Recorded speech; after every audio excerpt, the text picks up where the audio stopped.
बिस्मिल्लाहिर्रहमानिर्रहीम। अस्सलामु अलैकुम डियर स्टूडेंट्स, उम्मीद है आप अच्छे होंगे। आज का जो मेरा टॉपिक है फर्स्ट ईयर का लेसन नंबर 3 है, डार्क देवर एंड गोल्डन आइड है। तो हमेशा मेरी आदत है कि जब भी मैं कोई टॉपिक करता हूँ सबसे पहले मैं उस टॉपिक को क्लियर करता हूँ, उसका बैकग्राउंड थोड़ा सा बताता हूँ, फिर उसके बाद हम लेसन को क्लियर करेंगे।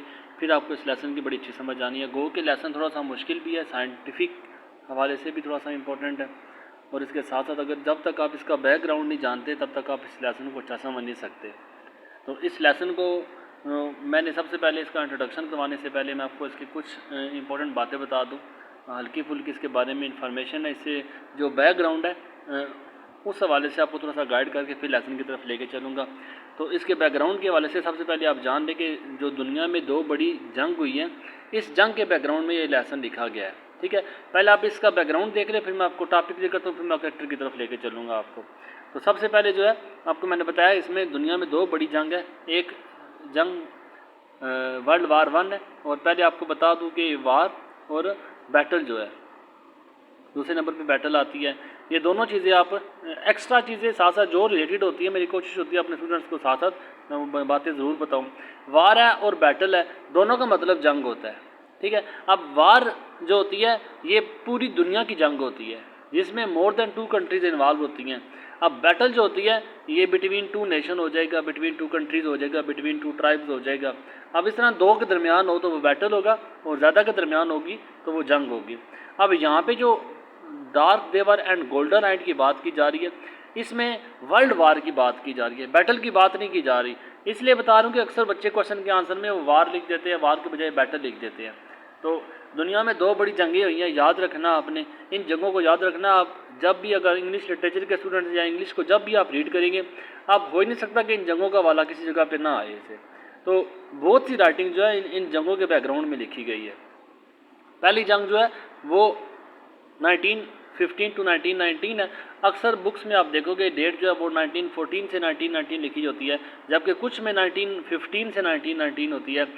बात यह है कि मंथ के जो लास्ट में है ना, सितंबर, अक्टूबर, नवंबर, दिसंबर, ये 3-4 माह जब अब नवंबर के राउंड अबाउट जो है जंग ख़त्म हुई है, और इसके सितंबर के आगे जो है ना 21-23 सितंबर से जिसमें जंग का आगाज़ हुआ है। अब चूँकि नवंबर के लास्ट में, सितंबर के लास्ट में देखें 6 से आगे की तरफ जाए ना, तो हम राउंड ऑफ करके उसे अगले पॉइंट के साथ मिला देते हैं, अगर मैथ आप समझते हैं तो। अब देखें अगर 6.5 है ना, तो 6.5 से आगे अगर आपके पॉइंट है 6.7, तो हम इसे 6.7 के बजाय हम 7 लिख देते हैं। बिल्कुल ऐसे ही ना, ये 1914 क्योंकि सितंबर का मंथ था, सितंबर की कुछ डेट थी। अब सितंबर जो है आपको पता है सितंबर, अक्टूबर, नवंबर, दिसंबर 3 माह आगे रहते हैं, इसलिए हम 1914 के बजाय हम अक्सर 1915 कंसिडर करते हैं, 1914 नहीं लिखते। इन शॉर्ट ये है कि किसी बुक में 1914 है कि किसी बुक में 1915 आती है। ये 5 साल का दुरानिया रहा है एक जंग का, पहली जंग का। ठीक है, और दूसरे नंबर पे जो जंग वर्ल्ड वार 2 थी वो 1939, बिल्कुल इसका भी साथ कि साल का एंड चल रहा था, साल के एंड से 1939 का साल का एंड था, इसलिए 39 के बजाय अक्सर बुक्स में आप 1940 देखोगे। 40 से 45 तक ये 5 साल का दुरानिया ये रहा है। बड़ी डिस्ट्रक्शन हुई है, बड़ी हद तक तबाही हुई है, बड़े लोग मरे हैं, बड़े माओ के लाल जो है बिछड़े हैं, और ख़ास तौर पे जो यंग हमारे पास जो यूथ था, हमारे पास जो नौजवान नस्ल थी, उसका बड़ा कत्लेआम हुआ है। 1415 टू 1919 की वर्ल्ड वार 1 की बात करूँ ना, तो वर्ल्ड वार 1 में मैंने पहले लिखा हुआ है कि इसलिए लिखा हुआ है ताकि आप सारी बातें आप साथ साथ नोट भी कर लें। अगले कुछ राइटिंग्स होंगी, पोइम्स होंगी, या आप राइटिंग इंग्लिश में देखोगे बेशुमार दफ़ा आपको वर्ल्ड वार का वाला दिया जाएगा।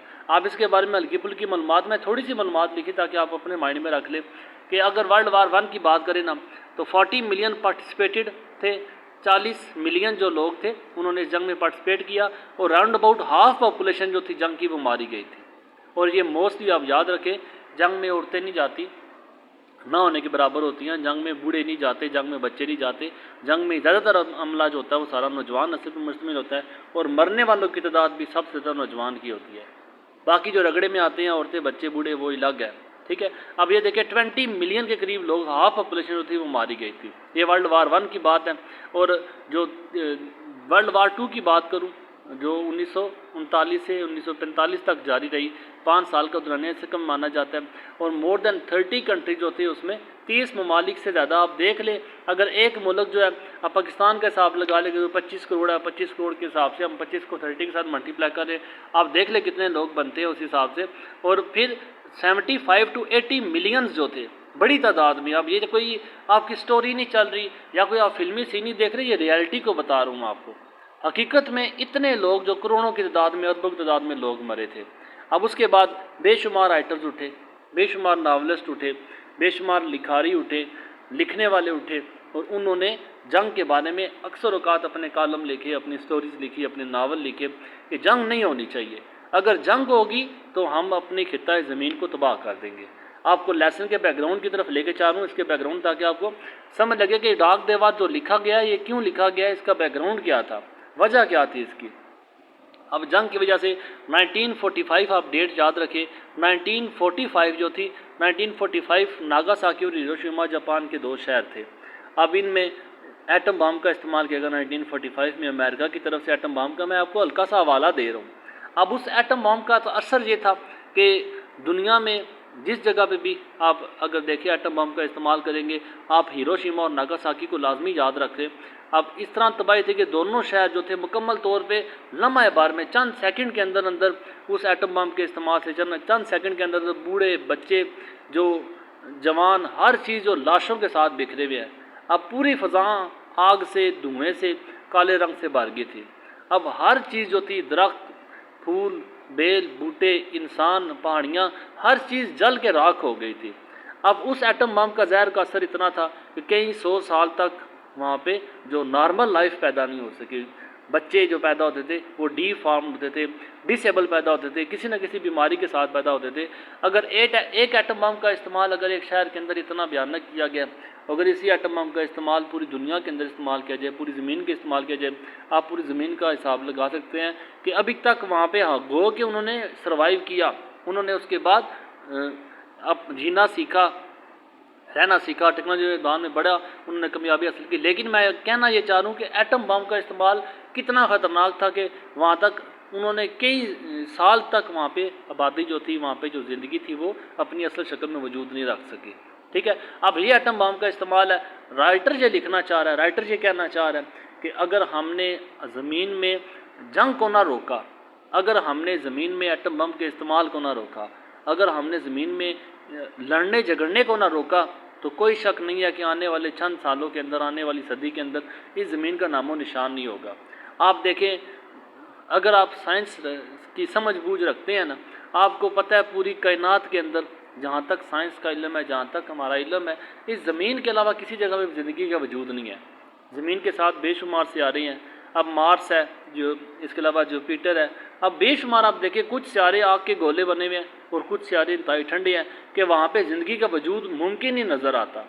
राइटर के कहने का मतलब ये है, अगर हमारा वजूद ज़मीन के साथ है तो ज़मीन का रहना, ज़मीन का बका लाजमी है। ज़मीन के साथ, ज़मीन की खात्मे के साथ हम लोग भी ख़त्म हो जाएंगे।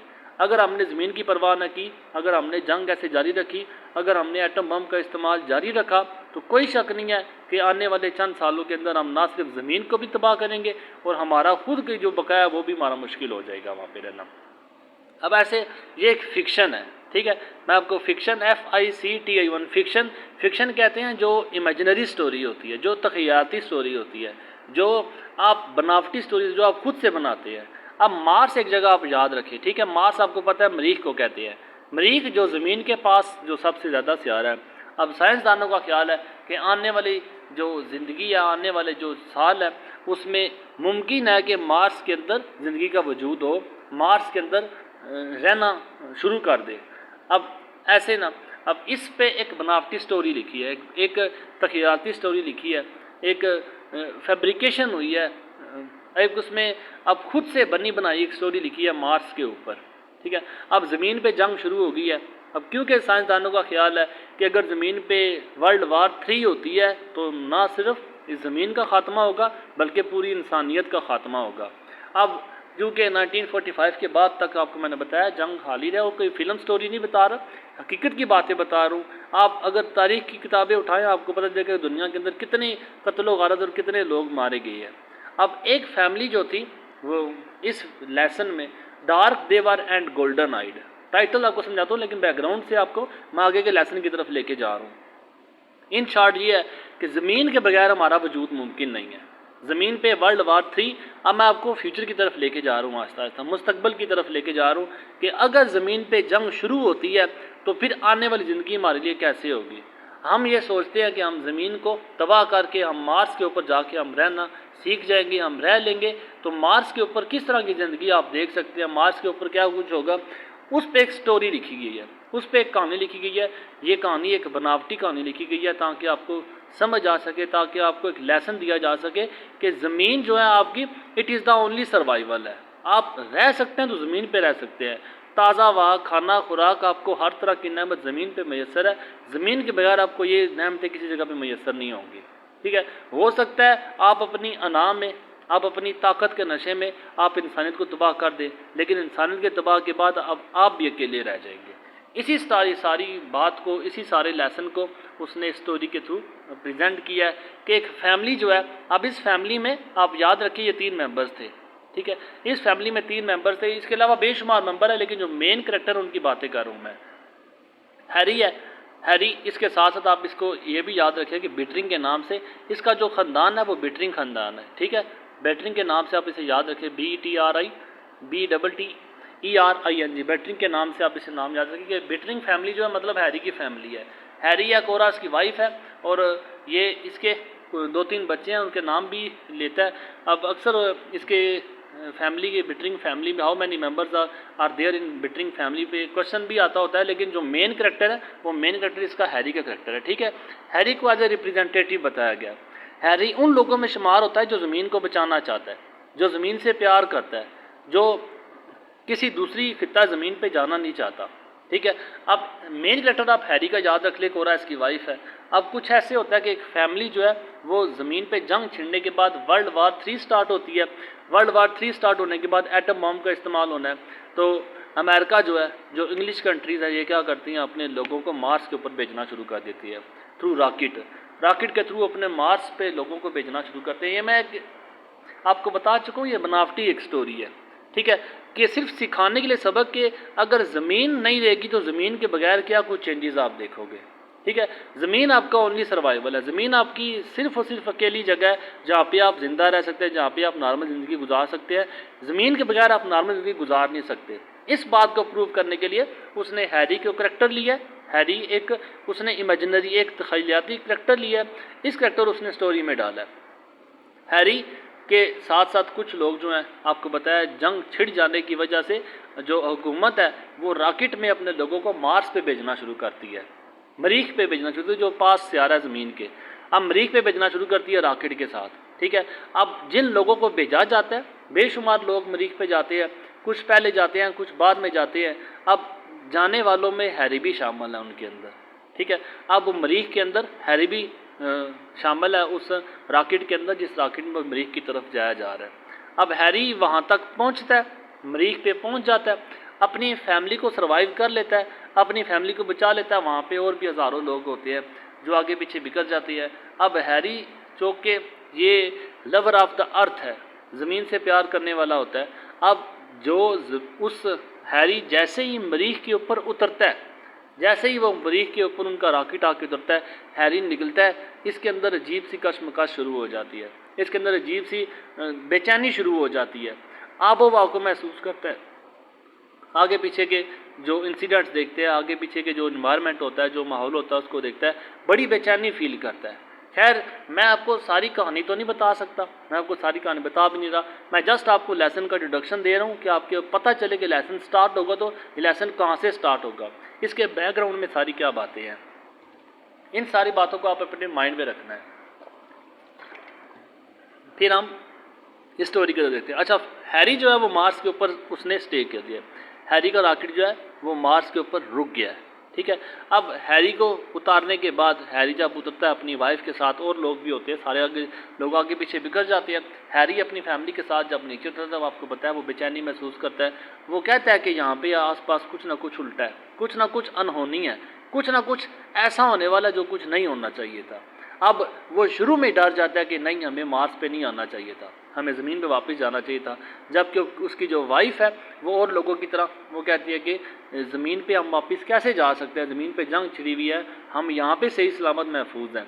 लेकिन हैरी इस चीज़ के अगेंस्ट होता है, हैरी ज़मीन पे वापस जाना चाहता है।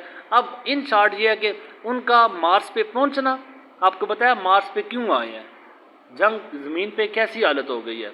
अब उनका मार्स पे पहुंचना और मार्स पे पहुंचने के बाद क्या हालत उनकी हो रही है, फिर फर्दर स्टोरी उनका सर्वाइवल कैसे होता है, वहाँ पे रहते हैं तो क्या कुछ होता है, इन्वायरमेंट वहाँ पे कैसे देखते हैं, माहौल मार्स का कैसा होता है, और फिर कैसे वो जीते हैं, क्या उनकी कोशिश होती है, लोगों के साथ क्या होता है, किस तरह की आबो हवा मिलती है, घरों का क्या सलूक होता है, आबो हवा वहाँ पे किस तरह की होती है, खाते वो क्या है, फिर हैरी किस तरह की कोशिश करता है, वगैरह वगैरह। ये सारे लेसन में आप एक शख्स की अनबीटेबल जो एफर्ट है वो आप देखोगे, जो ज़मीन से कितना प्यार करता है, आप ज़मीन आपके लिए कितनी इम्पोर्टेंट है, आप ज़मीन के बगैर आपका जीना कैसा है, इन सारी बातों को राइटर ने dark they were and golden eyed में एक्सप्लेन किया है। अब dark they were and golden eyed, dark they were काले थे वो, ठीक है, डार्क काले को कहते हैं, दे वो जो मार्स की तरफ गए हैं, जो मार्स की तरफ जाए उन्होंने अपना सफ़र किया है।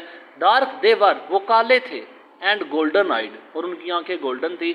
इस लेसन के टाइटल को मैंने आपको ट्रांसलेट तो किया है, लेकिन इस लेसन के टाइटल को आप बखूबी अच्छी तरह समझ जाओगे जब इस लेसन का एंड होगा। आपको पता होगा, आपको पता चलेगा कि कैसे डार्क थे और कैसे उनकी आइज़ गोल्डन थी, कलर उनका ज़मीन से जाते हुए कौन सा था, और फिर जब वहाँ पे पहुँचे तो उनका कलर कैसा हो गया है, उनके अंदर किस तरह की चेंजेस आई हैं, क्या कुछ उन्होंने फील किया, वगैरह वगैरह। ये सारी बातें हम लेसन के अंदर देखेंगे। लेसन शुरू में हल्का फुल्का थोड़ा सा मुश्किल हो सकता है, लेकिन 1-1.5 पेज के बाद, क्योंकि शुरू में स्टोरी चलती स्टोरी जो है वो थोड़ा सा अपना स्टार्टिंग लेगी, उसके बाद आपको इंशाल्लाह ताला लेसन की चीज़ समझ आ जाती है। तो चलता हूँ मैं आगे लेसन की तरफ। डार्क देवर एंड गोल्डन आइड, यही मैंने आपको बताया। रे ब्रैडबरी जो है बड़ा फेमस है साइंस फिक्शन के लिए, और इसके साथ साथ ये आपको बताया वर्ल्ड वार की इतनी ज़्यादा कत्लो गारत के बाद कितने लोग जो है, कई मिलियन के साथ, कई करोड़ों के हिसाब से जो लोग मरे, उन करोड़ों की याद में कुछ उनके फैमिली मेम्बर्स भी थे, कुछ उनके प्यारे थे जो जंग में मरे, फिर वो लोग उठे लिखारी बने, उन्होंने जंग को रोकने के लिए, मैंने आपको डिटेल के साथ ये सारी पीछे बैकग्राउंड बता चुका हूँ। अब हैरी की फैमिली आपको बताया मार्स के ऊपर स्टे कर चुकी है, मार्स के ऊपर रॉकेट आके रुका है। अब रुकने के बाद जो लोग मार्स के ऊपर रहने के लिए आए हैं उनमें हैरी भी शामिल है। फिर आगे देखते हैं उनके साथ क्या हुआ है। अब लेसन स्टार्ट मैं आपको बता चुका हूँ पहले। आप काइंडली आप जब भी पैराग्राफ सुने, जब भी आप लेसन सुने, आप इसके बैकग्राउंड को लाजमी देख लें। आप इसके, मैं लेसन नंबर 2 भी ऑलरेडी क्लियर कर चुका हूँ, उसमें मैं आपको हल्की फुल्की पंक्चुएशन का वाला दे चुका हूँ। बाकी मैंने आपको बताया था कि लेसन नंबर 2 में भी मेरे जो फर्स्ट लेक्चर है उसमें पंक्चुएशन का डिटेल से बताया हुआ आपको, कि मैंने आपको नीचे उसकी लिंक भी दिया हुआ है डिस्क्रिप्शन में, आप जाके देख सकते हैं। पंक्चुएशन को मैंने डिटेल से बताया हुआ है। आप याद रखें फर्स्ट ईयर में 5 नंबर की पंक्चुएशन भी आती है, 5 नंबर की पंक्चुएशन जिसमें आपने कामा, फुल स्टॉप वगैरह वगैरह साइन लगाने होते हैं। इन सारे साइंस को मैंने डिटेल से बताया हुआ है। बताने का मकसद मेरा ये है कि मैंने देखिए आप हाईलाइटेड किए हुए कुछ मैंने लाइंस, अब एक मैंने ग्रीन के साथ किया हुआ है, एक मैंने येलो के साथ किया हुआ है। इसी तरह नीचे ग्रीन है, फिर येलो है, फिर येलो है। इस तरह आगे मैं जो जो पढ़ाता जाऊँगा मैं आपको ग्रीन और येलो आपको नज़र आते जाएंगे। अब उसमें यह है कि ट्रांसलेशन 15 मार्क्स की है और पंक्चुएशन 5 नंबर की है। अब ट्रांसलेशन जो है वो मैंने ग्रीन के साथ हाईलाइट की हुई है, ठीक है। अब यहाँ पे देखिए ये पैराग्राफ मैंने लिखा है, ये पैराग्राफ यहाँ पे एंड हो रहा है, तो ये मतलब ये सारी आपकी ट्रांसलेशन 15 मार्क्स की पेपर में आ सकती है। ये मैंने इंपॉर्टेंट पैराग्राफ हाईलाइट किए हैं कि इन पैराग्राफ को आप ये अपनी बुक में हाईलाइट कर लें कि ये पैराग्राफ पेपर में रिपीट हो सकते हैं। बाकी रह गई पंक्चुएशन की बात, तो मैंने येलो के साथ हाईलाइट किया हुआ है। पंक्चुएशन में आपको बताया जिस तरह देखिए वर्ड्स में ये कामा लिखा हुआ है, अपॉस्ट्रोफी का साइन है, फिर क्वेश्चन मार्क है, फिर नोटिस कामा है वगैरह, फिर डाट है वगैरह वगैरह। इनका इस्तेमाल जब पेपर में आते हैं तो आपको पंक्चुएशन में ये विदाउट मार्क आते हैं। आपने इसमें ये comma, full stop, question mark, full ये वगैरह वगैरह सारा कुछ आपने खुद लगाना होता है। तो इसको मैं डिस्क्रिप्शन में भी इसका लिंक दे दूंगा। अब इसको याद रखना कि ये पंक्चुएशन जो है मैंने डिटेल के साथ, आप 1 बाय 1 लेसन की ट्रांसलेशन, पंक्चुएशन, डिक्टेशन जो है, इसके वर्ड्स मीनिंग जो है, क्वेश्चन आंसर मैं आपको ट्रांसलेट के साथ रिपीट करूंगा। बाकी पंक्चुएशन अगर आप अच्छी समझना चाहते हैं तो इसके लिए आप अलग से मैंने लिंक दिया हुआ है, आप स्टेप बाय स्टेप उस सारे जो इलामात है उन सबको सीख सकते हैं। तो चलिए लेसन की तरफ मैं स्टार्ट करता हूँ।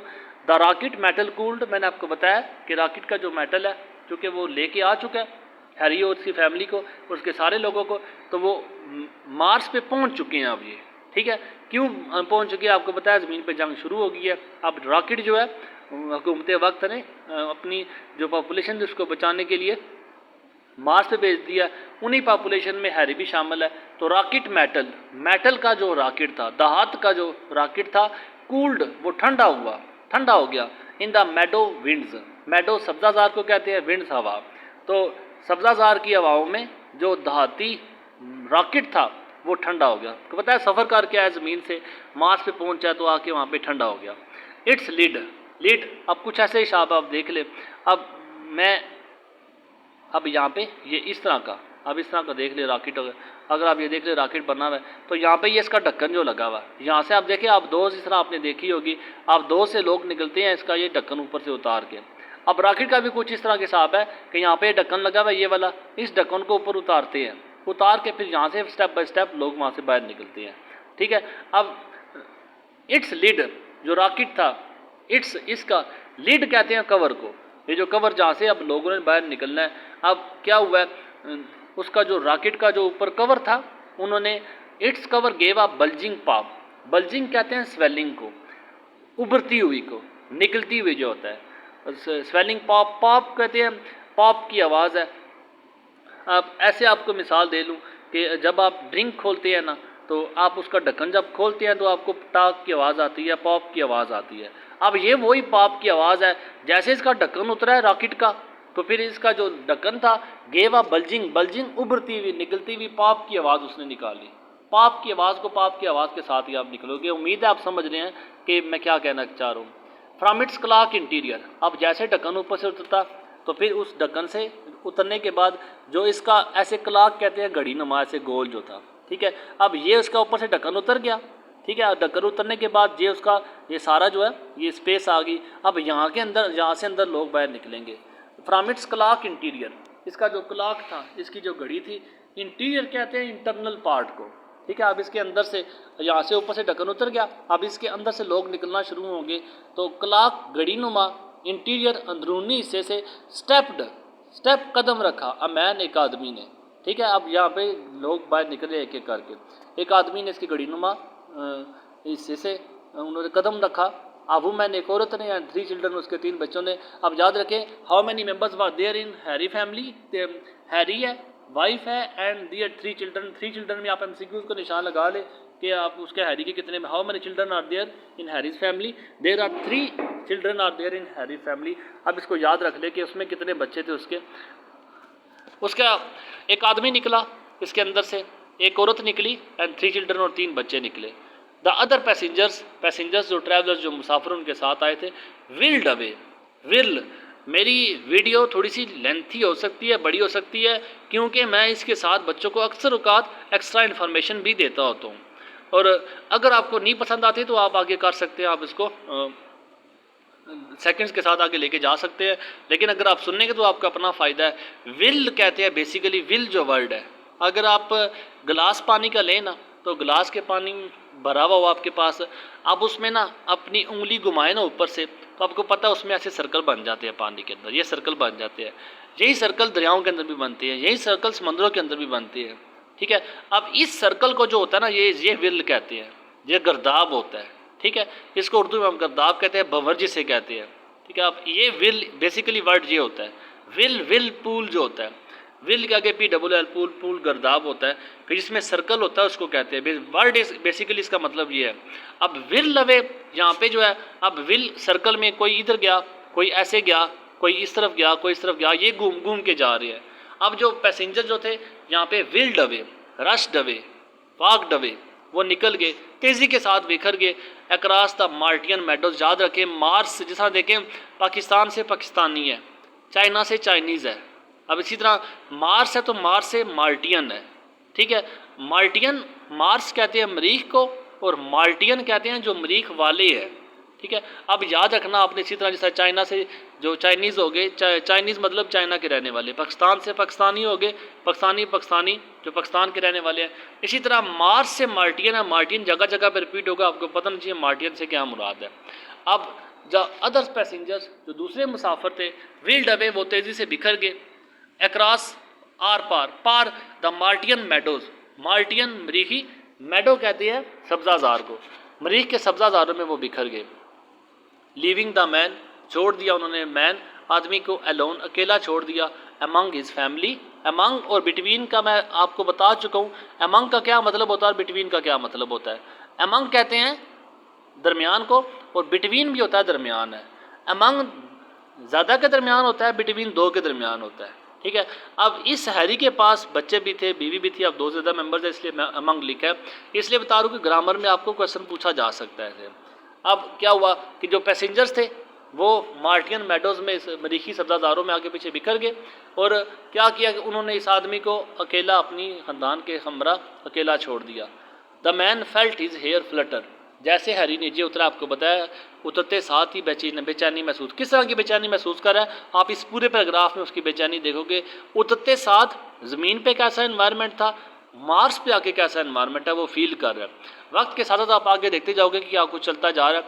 द मैन फेल्ट, फील से फेल्ट है, हिज हेयर, आदमी ने महसूस किया अपने बालों को, फ्लटर, फ्लटर के लिए आप फ्लैप लिख ले word, FLAP flap, flutter, beat BEAT, beat भी होता है, फड़फड़ाने को कहते हैं।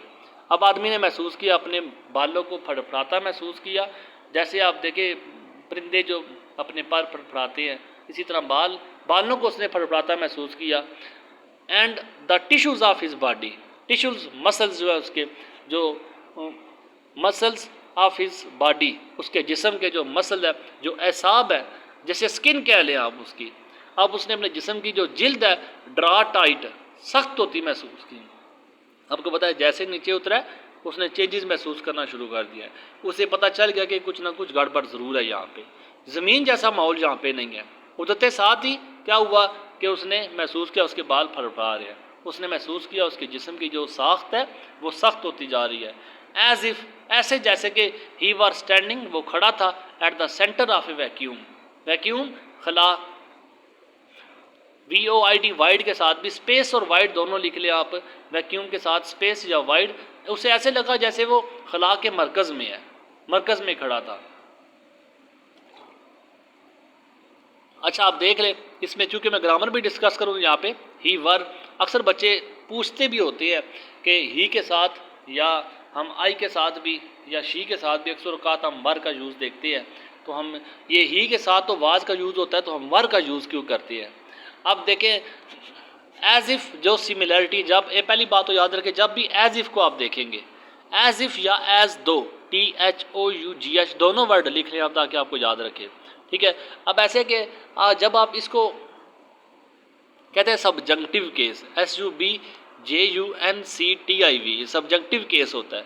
अब इसमें आप किसी को कंपेयर करते हैं, हालांकि वो ऐसा हो ना, आप किसी ऐसी चीज़ को किसी ऐसी चीज़ के साथ मिलाते हैं जैसे कि वो होता नहीं है, लेकिन आप उसे कहते हैं, जैसे ही looked as if he were mad, अब ही लुक्ड वो दिखाई दिया, एज इफ़ ऐसे जैसे कि ही वर मैड, अब ही के साथ वर मैड, वो पागलों की तरह दिखाई दिया, बेसिकली वो पागल नहीं था, हमने ही लुक्ड वो दिखाई दिया, एक ऐसी चीज़ जो इम्पॉसिबल हो, एक ऐसी चीज़ जिसको आप कंपेयर करें, एक ऐसी चीज़ जो बेसिकली हो ना, लेकिन आप उसे ऐसा कह रहे हो आप उसे, ठीक है।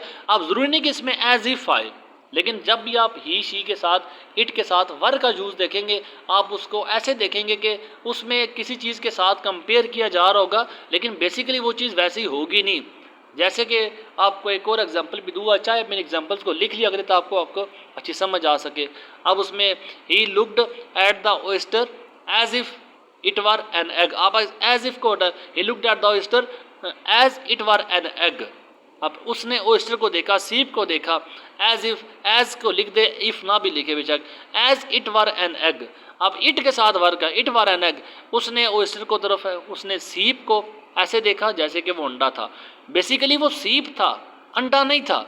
अब सीप को अंडे के साथ कंपेयर किया जा रहा है, हालांकि वो सीप है, अंडा नहीं है, बिल्कुल ऐसे वो मार्स पे खड़े हैं, वो खला में नहीं खड़े, लेकिन कंपेयर किया जा रहा है कि उसकी जो जिल्द थी ऐसे सख्त हो रही थी, उसके बाल ऐसे फड़फड़ा रहे थे जैसे कि वो खला में था। क्या वो खला में था? नहीं, वो खला में नहीं था, बस कंपेयर किया जा रहा है कि ऐसे लगता था जैसे ये हो गया था।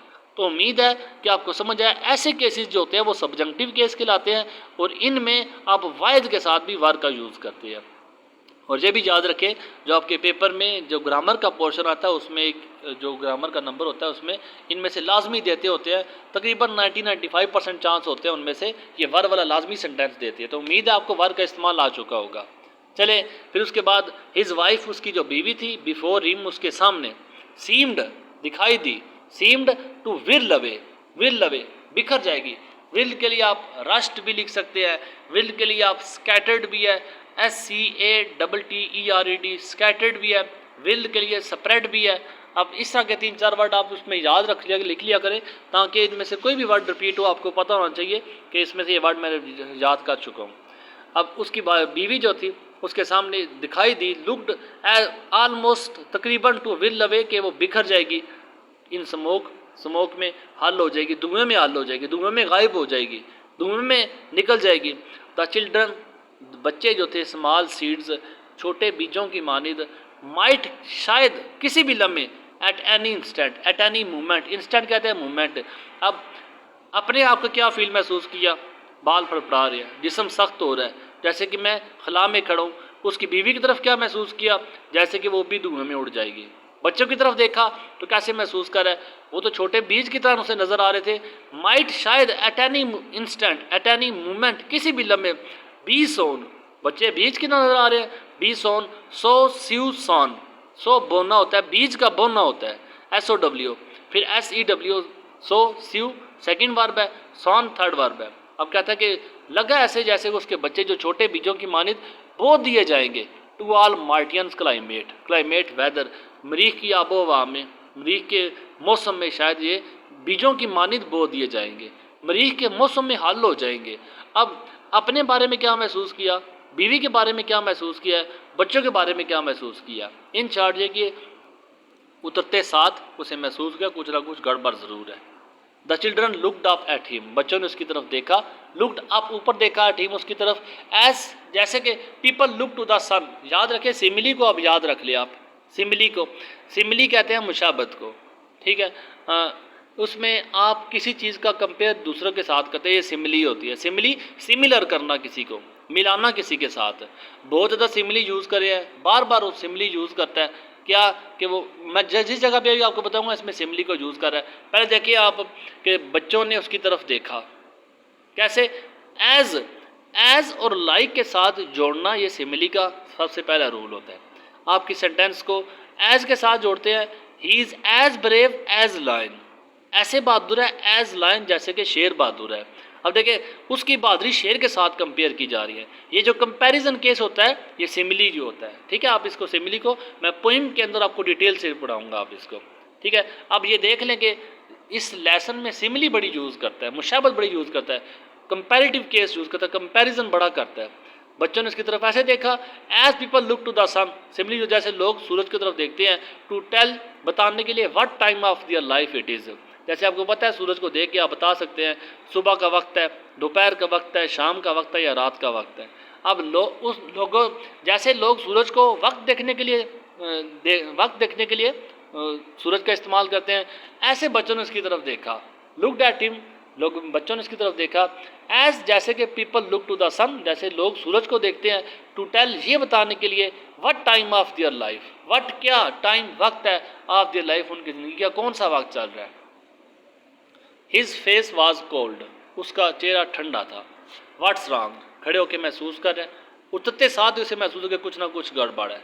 बीवी ने हाँप लिया, बीवी ने देख लिया कि इसको अंदरूनी तौर पे कश्मकश में शिकार है। व्हाट्स रॉन्ग पंक्चुएशन के लिए इंपॉर्टेंट है, याद रखें पंक्चुएशन याद रखना। जितना बच्चे इससे मुश्किल समझते हैं, मैं कहता हूँ आप इसको हल्के फुल्के थोड़े से रूल्स हैं, आप इन रूल्स को याद कर लें, आप इन रूल्स को समझ लें, आपको पंक्चुएशन में कभी कोई मसला नहीं होगा। स्टेप बाय स्टेप समझें। सबसे पहले कामा का इस्तेमाल समझें, कामा मैं किस जगह पे यूज़ कर सकता हूँ।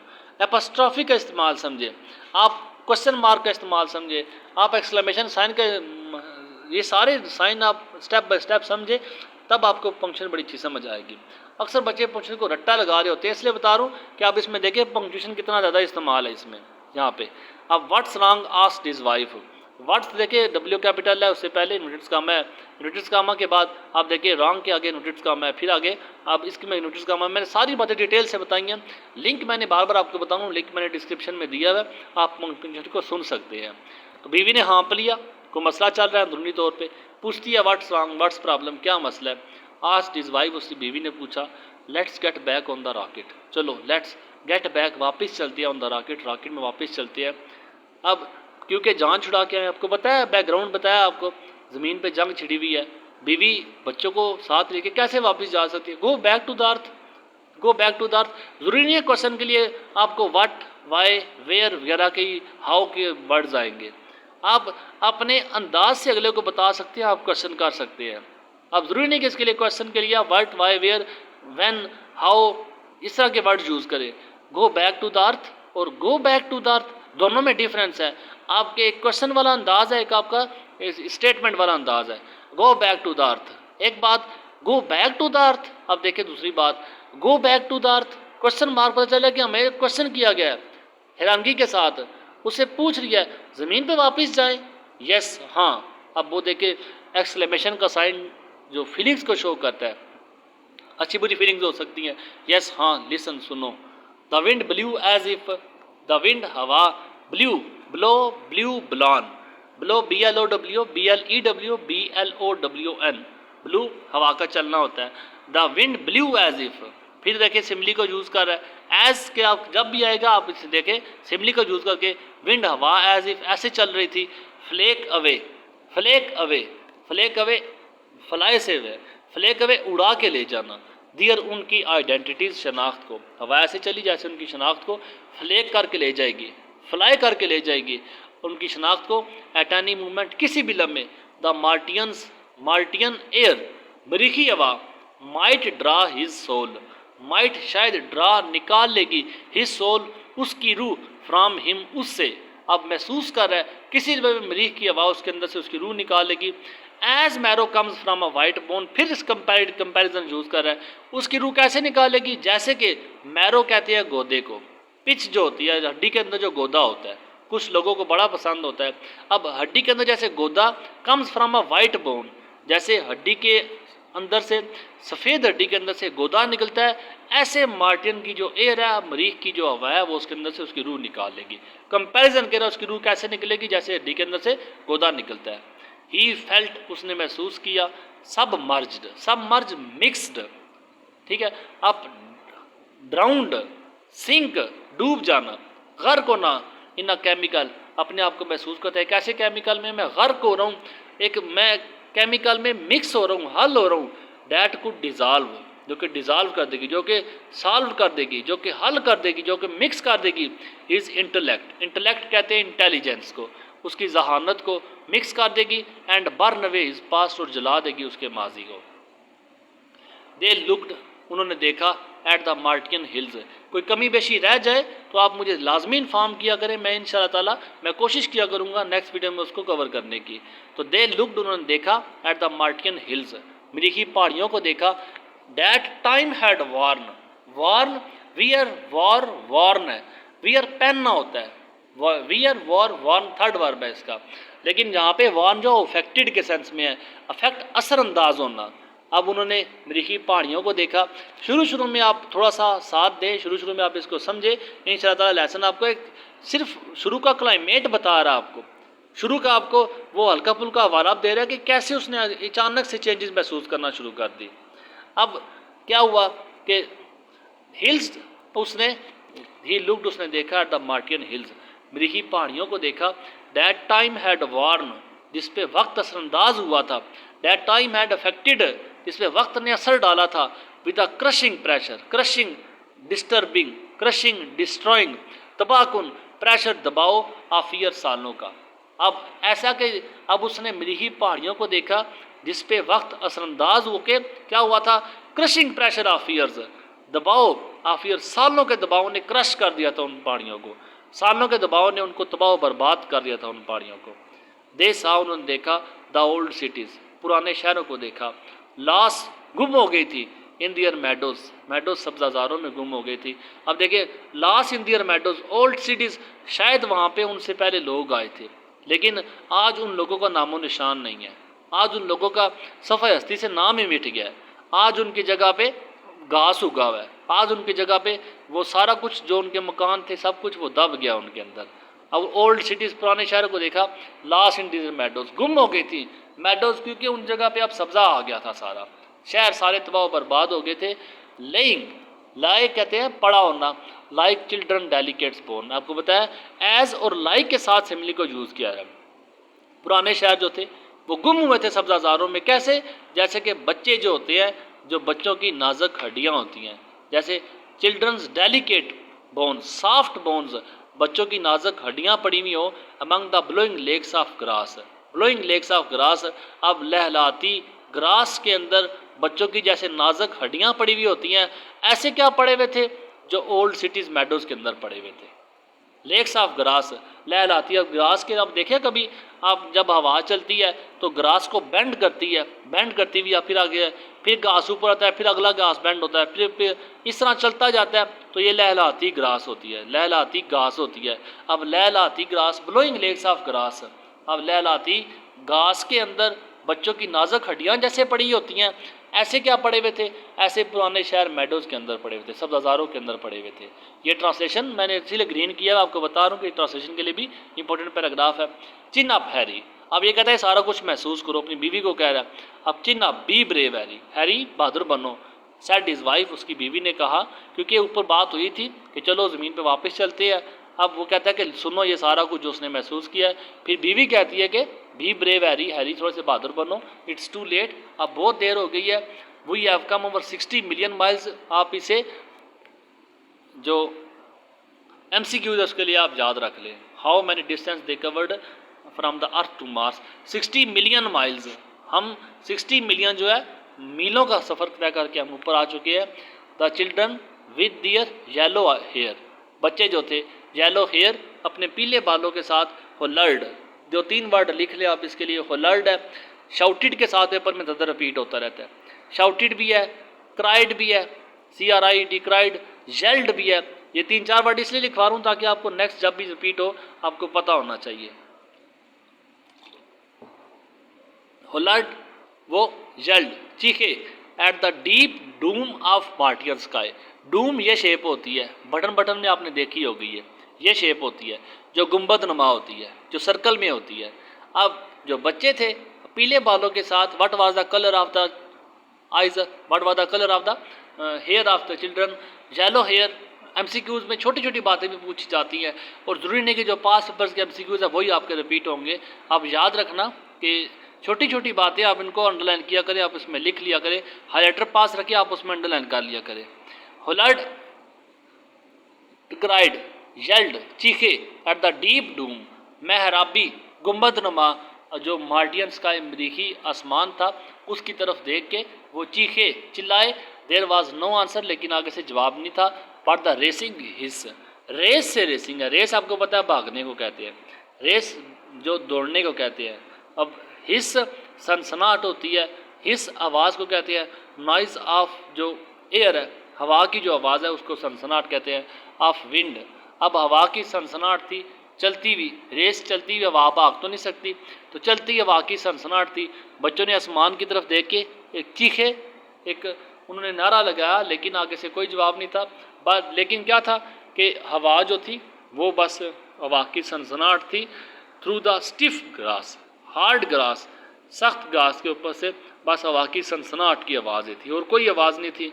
He picked up the luggage, luggage कहते हैं गुड्स को, GOODS, गुड्स सामान जो है, पिक्ड अप उसने उठाया था, लगेज अपने सामान को उठाया, इन हिज कोल्ड हैंड्स, अपने ठंडे हाथों से। हेयर वी गो, चलो चले। ही सेड, उसने कहा, a man standing on the edge of a sea, अब ऐसा आदमी, अब उस मिसाल दे रहा है कि जब उसने सामान उठाया और उसने उन्हें कहा कि चलो चले। कैसे कह रहा है? अ मैन, जैसे कि एक आदमी, standing on the edge of a sea, जो समंदर की एज कहते हैं कॉर्नर को, किनारे को, बैंक को, जो समंदर के किनारे पे खड़ा हो, रेडी टू वेड इन। अब सी में भी आपको पता है जो छोटे समंदर है, ओशन जो बड़ा समंदर होता है, और समंदर के अंदर वो समंदर के किनारे पे खड़ा हो, और ready to wade in, ready to enter in, ready to step in, और उसमें दाखिल होने के लिए तैयार हो, एंड बी ड्राउंड, और डूबने के लिए तैयार हो। जैसे कि आप देखें, अब उसने सामान उठाया, मजबूर हो गया बेचारा, जाना नहीं चाह रहा, लेकिन वापसी का भी कोई चांस नहीं है। ज़मीन पे कैसे जाएं, ज़मीन पे जंग छिड़ गई है, मार्स पे कैसे रहे, ये सारा कुछ महसूस करा जो आपको ऊपर मैंने बताया, ये सब कुछ उसने ऊपर महसूस किया है। यहाँ से ये जितनी बातें हैं ऊपर तक महसूस की है। अब वो कहता है, ना चाहते हुए सामान उठाता है और आगे की तरफ चलता है, ऐसे जैसे कि कोई आदमी समंदर के किनारे खड़ा हो और समंदर के अंदर दाखिल होने और डूबने के लिए तैयार हो। उसे पता है ये मार्स सारा समंदर है, अब इसके अंदर मैं दाखिल हुआ तो मैं डूब जाऊँगा, मैं मर जाऊँगा, अपने साथ दूसरों का भी खात्मा करूँगा, लेकिन इसके सिवा उसके पास और कोई चारा नहीं था। They walked into the town, walked वो चल पड़े, इनटू द टाउन, टाउन जो कस्बे की तरफ चल पड़े, आबादी की तरफ चल पड़े। दियर नेम आर बिटरिंग, यहाँ से लेसन का स्टार्ट हो लेते हैं। उनका नाम जो था बिटरिंग, आपको बताया हैरी और इसकी वाइफ जो थी वो बिटरिंग फैमिली है। दियर नेम आर बिटरिंग, उनका नाम बिटरिंग थे। Harry and his wife, introduction करवा रहे हैं, याद रखना उसके बच्चों के नाम और हैरी के फैमिली मेम्बर्स जो है। अब ये लाइन आप देख ले, आप इस लाइन को आपने याद रखना है, ठीक है। हैरी है, उसकी वाइफ कोरा है, डैन, लॉरा एंड डेविड, ये उसके तीनों बच्चे हैं। They built a small white cottage, याद रखना शुरू में जो उनके घर की हालत होने वाली है, जो कुछ वो देख रहे हैं, जो कुछ वो बना रहे हैं। दे बिल्ट, उन्होंने तामीर किया, आ स्मॉल वाइट कॉटेज, एक छोटी सी वाइट कॉटेज जो सफ़ेद, इसमें एमसीक्यूज़ के लिए आप निशान लगा लें। एंड एट गुड ब्रेकफास्ट, और अच्छा उन्होंने खाना खाया देर वहाँ पे। But the fear was never gone, लेकिन खौफ नहीं गया। It lay with Mr Bittering and Mrs Bittering, it मतलब ये जो खौफ था, फियर जो था, ले ये साथ था विद मिस्टर बिटरिंग हैरी के साथ, एंड मिसिस बिटरिंग और हैरी की वाइफ के साथ, दोनों के साथ ये खौफ था। और थर्ड, एक तीसरे, अनबिडन, अनबियरेबल, नाकाबिले बर्दाश्त, पार्टनर की तरह, हिस्सादार की तरह, नाकाबिले बर्दाश्त, हिस्सादार की तरह ये उनके साथ था। कौन उनके साथ था? ये जो खौफ था ये उनके साथ था। एट एवरी मिडनाइट टॉक, हर मिडनाइट, आधी रात की टॉक, बात में उनके साथ था। At every dawn awakening, midnight रात के वक्त भी जब बात करते तो खौफ उनके साथ रहता था, और डॉन जब सुबह उठते, अवेकनिंग कहते हैं राइजिंग को, तब भी खौफ उनके साथ रहता था। मतलब इतनी अजीबो गरीब हवा जो थी, अपने बारे में सोचना, अपने बच्चों के बारे में सोचना, फिर इस क्लाइमेट को देखना, अजीबो गरीब खौफ उनके अंदर पैदा हो गया। बहुत ही इंपॉर्टेंट पंक्चुएशन है, बड़ी पेपर में रिपीट होने वाली है, बहुत दफ़ा, कई दफ़ा पेपर में बार बार ये पंक्चुएशन रिपीट होने वाली है। I feel like a salt crystal, I feel मैं महसूस करता हूँ, लाइक जैसे कि अ साल्ट क्रिस्टल, साल्ट नमक कहते हैं, क्रिस्टल कहते हैं ट्रांसपेरेंट को, आपको पता है जो क्लियर पार्ट होता है, जो बिल्कुल साफ शफाफ। मैं बिल्कुल साफ शफाफ नमक के पारे की तरह, मैं नमक के ज़र्रे की तरह महसूस करता हूँ। ही सेड, उसने कहा, इन अ माउंटेन स्ट्रीम, स्ट्रीम के लिए रील ब्रुक जो नदी होती है उसको कहते हैं। मैं एक पहाड़ की नदी जो है उसमें एक नमक के ज़र्रे की तरह महसूस करूँ। मेरी जो औकात है एक नमक के ज़र्रे की तरह है, मुझे पानी में डालो तो मैं बिल्कुल मुकम्मल तौर पे हल हो जाऊँगा। मैं ऐसे महसूस कर रहा हूँ। Being washed away, washed mix हो रहा हूँ, मैं बीइंग वाश्ड अवे, मैं घुलता जा रहा हूँ, मैं हल होता जा रहा हूँ।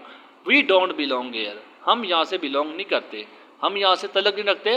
वी आर अर्थ पीपल, हम ज़मीनी लोग हैं। दिस इज़ मार्स, ये मार्स है। It was meant for the Martians, meant मतलब इसका मतलब, इसका मकसद ये सिर्फ़ और सिर्फ फॉर द मार्टियंस, मरीखियों के लिए, ये हमारे लिए नहीं है। हम ज़मीनी हैं, हम ज़मीन के लिए हमें सूटेबल है।